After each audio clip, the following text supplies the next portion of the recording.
नया युग नया भारत यानी एम न्यूज भारत। और ये है एम न्यूज भारत के जाबाज सिपाही जो देश के कोने कोने से ढूंढ कर लाते हैं खबर और आप तक पहुंचाते हैं। 550 वर्षों के इंतजार के पश्चात अब भगवान श्री रामचंद्र जी का मंदिर बनने जा रहा है। 22 जनवरी में प्राण प्रतिष्ठा का आयोजन होने जा रहा है। कैसा लग रहा है आपको? बहुत बढ़िया, खुशी की बात है।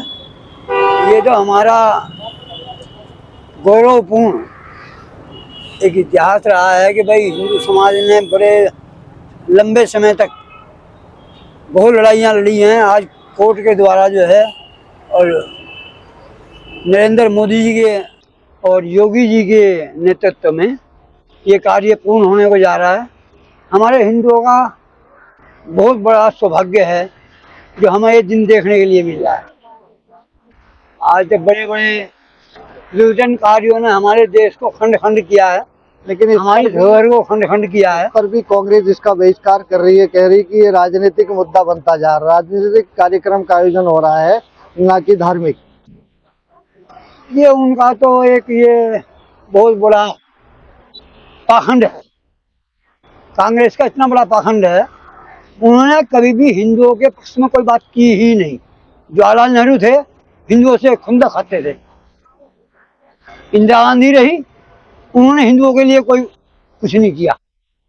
आगे राजीव गांधी रहे, उन्होंने ऐसे ऐसे नियम बनाए जो हिंदुओं के खिलाफ रहे। आगे ये राहुल गांधी हैं, ये हिंदुओं से इतनी नफरत करते हैं कि इनका बस चले तो ये हिंदुओं को सर्वनाश कर दे। इनके मंत्री जो हैं वो आज इस तरह की भाषा बोलते हैं कि जो सहन करने योग्य नहीं है। ये हिंदू समाज हमेशा सहिष्णु रहा है, सब में सद्भाव में अपनी इच्छा व्यक्त करता है। और जितने भी आजकल कांग्रेस के नेता हैं वो सब ऐसी भाषाएं बोल ले तो दुखद है। आपको क्या लगता है अगर भाजपा सरकार पहले आ जाती तो मंदिर बहुत पहले बन जाता? मंदिर भी बन जाता और इस देश का कायाकल्प हो जाता।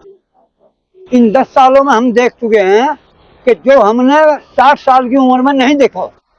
तो भगवान श्री राम जी का मंदिर बनने में जो समय लगा है उसके पीछे आप मानते कांग्रेस का हाथ था? कांग्रेस का हाथ रहा है, कांग्रेस का हाथ रहा है। और विघटनकारी हमारे बहुत नेता ऐसे हैं जो आज भी नहीं चाहते।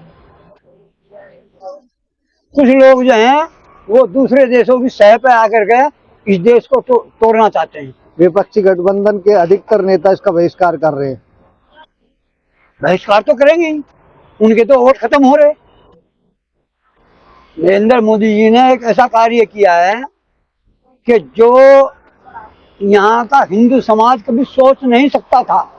तो आपको लगता है कि ये मंदिर का जो मुद्दा है 2024 में मोदी जी को एक बार पुनः प्रधानमंत्री के पद पर मनोनीत करेगा?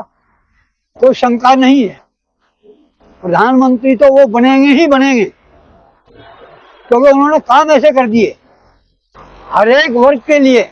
वो कभी हिंदू मुसलमान नहीं करते। ये कांग्रेस ने किया है, जातियों में बांटा है, हिंदुओं को जातियों में बांटा है, मुस्लिमों को अपने वोट के लिए प्रयोग किया है। उन्होंने सहारनपुर के कांग्रेस के एक नेता है, उन्होंने इमरान मसूद, उन्होंने भी कहा है कि भगवान हमारे आराध्य है, भगवान प्रभु श्री राम हमारे आराध्य है और ये सबके हैं। नहीं, ये क्या कहेंगे? ये तो सत्य है, आराध्य तो उनके भी हैं। जो लोग समझते हैं वो मानते हैं, और जो बेचारे अनपढ़ हैं, नहीं जानते, जिन्होंने कुछ पढ़ाई नहीं है, तो उनकी गलती क्या है? उनकी कोई गलती नहीं है, उन्हें समझाने का सिर्फ फर्क है। तो अगर लगता है कि अब राम राज्य की शुरुआत हो गई? राम राज्य आ चुका है, राम राज्य आ चुका है और आएगा और रहेगा, इसे कोई रोक नहीं सकता। ये हिंदू संस्कृति है, सनातन संस्कृति है। सनातन संस्कृति में हमेशा कभी भी किसी का द्वेष नहीं होता। तो आप क्या करने वाले हैं 22 जनवरी को? 22 जनवरी को हम जो है परिवार के साथ, अपने मोहल्ले के साथ जो है दीपावली मनाएंगे, फिर भगवान राम का भजन करेंगे और प्रार्थना करेंगे ये हमारा देश जो है मंगलमय हो और यहाँ सदा खुशियाँ खुशियाँ बीतती रहे। जैसे हमारे मोदी जी जो है सारे संसार में जो है आज चमक रहे हैं, ऐसे हमारे देश का नाम चमकता रहे। बहुत अच्छी बात है। ये बहुत खुशी का विषय है कि प्रभु श्री रामचंद्र जी का एक भव्य मंदिर बना है और उसमें 550 साल के बाद उनकी प्राण प्रतिष्ठा की जा रही है, ये सभी सनातनियों के लिए एक हर्ष का विषय है। और इस दिन को 22 जनवरी को जैसे कि एक राष्ट्रीय पर्व के रूप में मनाया जा रहा है, और आदित्य योगीनाथ जी ने भी छुट्टी का दिन घोषित कर दिया है, संपूर्ण अवकाश घोषित किया है। तो इस विषय पे मैं ये कहना चाहूँगा कि इस साल हम 2 दिवाली मनाएंगे, एक 22 जनवरी को मनाएंगे और एक जो हम दीपावली रामचंद्र जी के आने से वर्षों से मनाते आ रहे हैं। तो ये पहला वर्ष सन 2024 ऐसा मिला है हमें कि जिसमें हम 2 दिवाली मनाएंगे, और ये वाकई में एक बहुत हर्ष का विषय है। हमें बड़ी खुशी है, लोगों में बड़ा उत्साह है। हमें 22 जनवरी का बहुत बेसब्री से इंतजार है, और हम अभी से ही प्रभु श्री राम के गुण गा रहे हैं, उनके नक्शे कदमों पे भी चल रहे हैं, उनके अनुयायी बन रहे हैं। ना केवल उनकी प्राण प्रतिष्ठा के लिए हम शपथबद्ध हैं, बल्कि हम उनके आदर्शों पे भी चलने का प्रयास करेंगे, तो हम उनकी भक्ति में संपन्न हो पाएंगे। धन्यवाद। लेकिन विपक्षी पार्टी इस सौभाग्यशाली पर्व का भी बहिष्कार कर रही है, इस पर क्या कहेंगे? देखिए, ये तो सदा से होता आया है। जहाँ पे कोई अच्छा कार्य करना चाहेगा तो विपक्ष भी उसके सामने खड़ा हो जाता है, क्योंकि विपक्ष को लगता है कि मैं, उसका नाम ही विपक्ष है, जो अपना पक्ष ना रखे वो विपक्ष। तो जब उन्होंने अपना पक्ष ही नहीं रखा और वो पक्ष वालों के साथ ही नहीं, तभी तो विपक्ष हैं। अगर वो पक्ष रख देंगे तो फिर विपक्ष खत्म ही हो जाएगा। उनका कहना है कि ये धार्मिक कार्य नहीं होकर के राजनीतिक कार्य है। देखिए, राजनीतिक कार्य एक अलग कार्य होता है, ये धार्मिक कार्य देश के प्रति कार्य है, ये देश का कार्य है, ये आम जनता का कार्य है।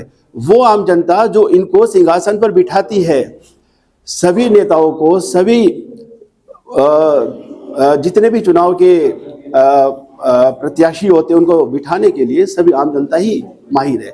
तो जब आम जनता इनको सिंहासन में बिठा सकती है, तो प्रभु श्री राम को वर्षों से जो इंतजार कर रहे हैं, क्यों नहीं बिठा सकती? आप बताइए, इसमें क्या निसंदेह आपको लगता होगा कि प्रभु श्री राम को हम उनके सिंहासन में नहीं बिठा सकते? ऐसा असंभव है।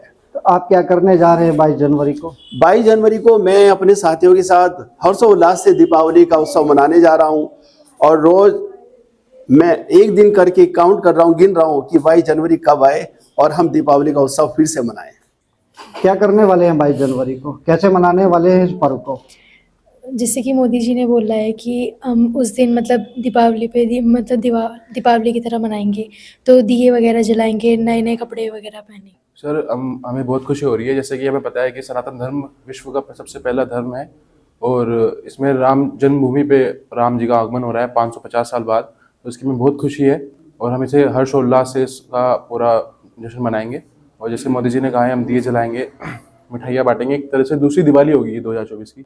500 साल बाद सर हमने ये जो विजय प्राप्त की है, इससे पहले केस चल रहा था, हमें बहुत अच्छा लग रहा है कि श्री राम जी हमारे घर पे आ रहे हैं, और इस पर्व को हम एक दिवाली की तरह बनाएंगे। और ये 2024 की दूसरी दिवाली होगी। जैसे हमारे प्रधानमंत्री नरेंद्र मोदी जी ने कहा है कि इस दिवस मतलब इस दिन को अच्छे से मनाना है और दिवाली की तरह ही मनाना है, तो उस दिन हम दिए जलाएंगे और इसे अच्छे से सेलिब्रेट करेंगे। हमें बहुत अच्छा लग रहा है, और 550 वर्ष के बाद ये हमें मौका मिला है जिसे हमें हर्षोल्लास से मनाना है, और वर्ल्ड के, संसार के पूरे हर व्यक्ति का इसमें योगदान भी हमें मिल रहा है।